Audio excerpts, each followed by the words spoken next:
Hey fans, friends, how you doing? This is Mark Jindrak, former WCW, WWE, and CMLL superstar. Many people like to ask me where the passion for wrestling came about. When I was a little boy, I was born in 1977, so in the 80s I was probably around 7 or 8 years old. I was a really big fan of the WWE, which was called the WWF back then. I loved the stars of that time. People like Hulk Hogan, Andre the Giant, Junkyard Dog, Big John Studd, Honky Tonk Man, Macho Man, Bret the Hitman Hart, that whole generation of wrestlers, Iron Sheik, Nikolai Volkov. I collected the action figures, the little dolls you could buy at the store. Just that whole age that gave me the passion to be a wrestler. I always loved playing sports, but that time in particular, Hulk Hogan versus Andre the Giant in WrestleMania 3, watching like Hulk Hogan beat Iron Sheik in the Madison Square Garden for the WWF heavyweight belt. Those things really made me really love wrestling, made me love watching wrestling. And when I grew up, it was just a passion, a hidden passion I had for the whole time to become a wrestler. So, so the question is, where did I find the passion for wrestling? Pretty much the 80s WWF. Watching them on TV was a great time for me. Where did I start wrestling? I started wrestling in 1998, roughly, at the WCW power plant in Atlanta, Georgia. I really didn't know much about the tryout or what to expect, but I went there. I think it was October of '98, I want to say. It was a really hard tryout, and that's pretty much where I started. Every day we used to train at the power plant from about 9 o'clock in the morning to about 4 o'clock in the afternoon. I started off with a lot of wrestlers that were my friends. Guys like Chuck Palumbo, Johnny the Stamboli, John Huger, Elix Skipper, Alan Funk,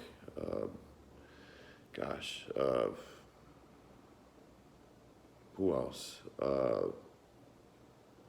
Mike Sanders, Lass LaRue. So basically that was where I got my start, the WCW power plant. We train every day, we do weights.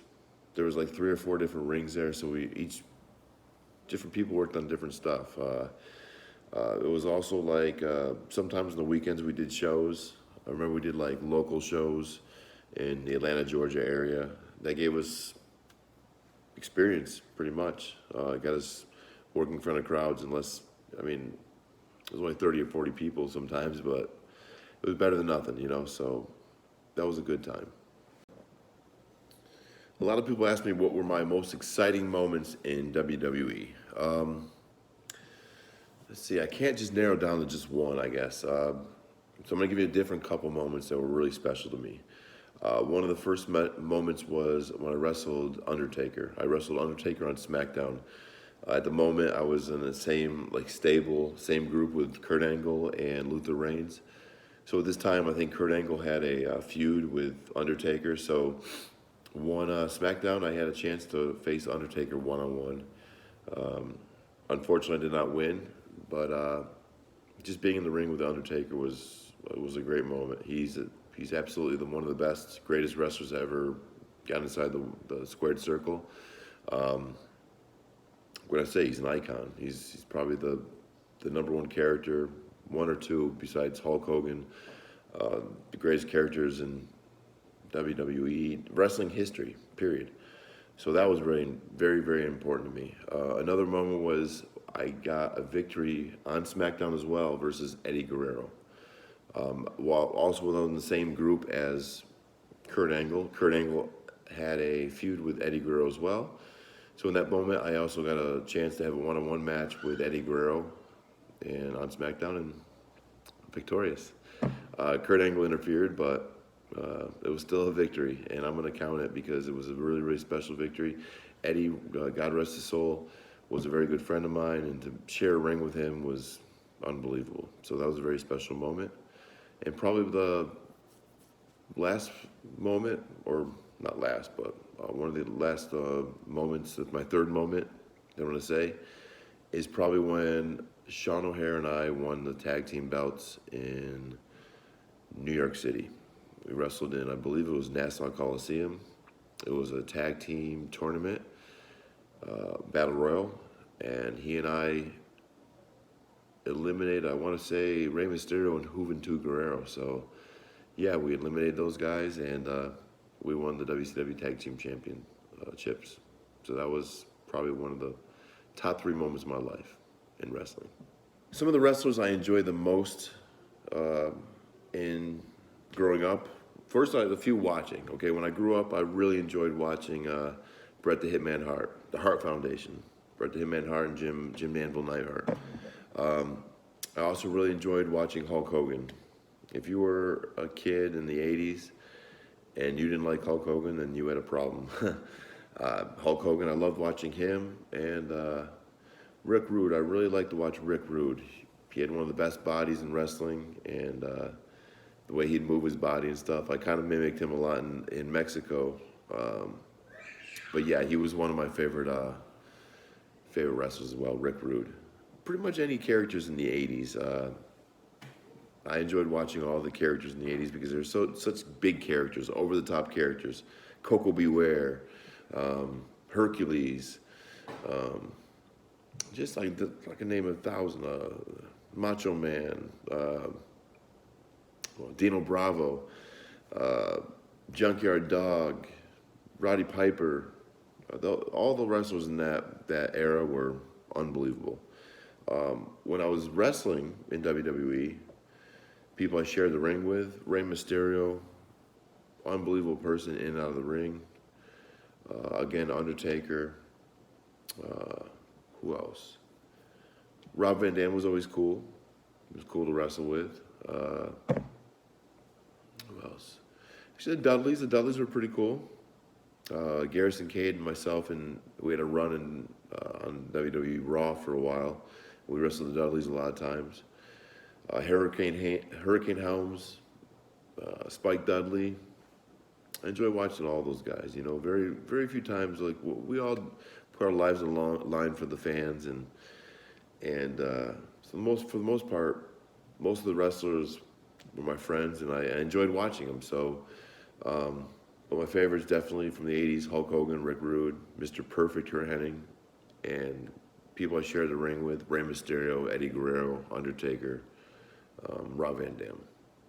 On July 5th, 2005, I was released from my contract with WWE. So at that point in time, obviously I wanted to continue my wrestling career. My options were pretty much Japan and Mexico. So I traveled, both countries back and forth, maybe 2 weeks in Japan, a couple weeks in Mexico, 3 weeks in Japan, 3 weeks in Mexico. And eventually, just Mexico was a choice for me. At the time I was living in Atlanta, so the flight from Atlanta to Mexico was 2 hours and 45 minutes. It was on Central Time, so it was only 1 hour difference from Eastern Time. Whereas Japan was on the other side of the world, 12, 13 hours in difference. So it was really hard to conduct any kind of life back at home, family, friends, girlfriend, whatever. So I chose Mexico, and my first time I wrestled in Mexico was, I want to say, May 12th, 2006. May 12th, 2006 was my first time in Mexico wrestling. I was a guest of Ultimo Dragon. He had a camp there, and he had a Dragon Mania. His first Dragon Mania was called, and I was a part of Dragon Mania. I came with Johnny the Bull Stamboli my first time in Mexico, and I just loved it. I loved the fans. I loved the passion. I loved everything about it. So it was a great experience. One I'll never forget. And my God, my wife is Mexican. My son is Mexican. So obviously Mexico has a very strong place in my heart. It's hard to name only a few wrestlers that I like, because there's a lot of them. I got a chance to wrestle in Japan, Mexico, and of course in the United States. So I'll name a few wrestlers from each country. We'll start with Mexico, okay? So I wrestled a long time in Mexico, more than anywhere else. And Maybe you don't know about some of these wrestlers, but when I tell you these names, definitely look them up on YouTube. First wrestler I respected and liked a lot was Negro Casas. He's probably in his 50s. Unbelievable talent. He's been wrestling for over 30 years. Unbelievable. Who else? In Mexico, Rey Bucanero. He's the godfather of my son, Geronimo. A lot of energy. Always enjoyed watching him. Always enjoyed teaming him against him. Just a true professional. And last but not least, my good friend Roosh. You're going to see in the next few years a name pop up named Roosh, R-U-S-H, Roosh. He's going to become a big star. He's a big star now, but the world just has to learn about him very soon. Moving on to WWE, people I love sharing the ring with, Rey Mysterio, number one. Everyone loves sharing the ring with Rey Mysterio. He's a great guy in and out of the ring, and he's a great performer. Undertaker. Like I've said many times, Undertaker is one of the biggest stars wrestling's ever seen. A true professional, and just his whole character is unmatched, unparalleled. And then last but not least, Japan. When I was in Japan, I wrestled in New Japan probably like 10 times maybe. I enjoyed working Yuji Nagata. He was excellent, a veteran of the ring. Also, I enjoyed watching my good friend Rocky Romero. Enjoyed watching his cruiserweight matches. He's always a true professional. He's still wrestling there. Unbelievable talent. And as well as those two, I wrestled a lot with Tanahashi and Nakamura in New Japan. And now they're, as you know, they're big stars. But I wrestled with them in their first matches where they were still young boys and still working their way up. Thank you, fans. Thank you, friends. Wrestling Nostalgia, thank you very much for this interview. It was a pleasure answering these questions. It's always a pleasure to speak with true wrestling fans. I appreciate everything. And thank you to all the fans throughout my career wrestling in WWE, in CMLL, and in New Japan. I appreciate it.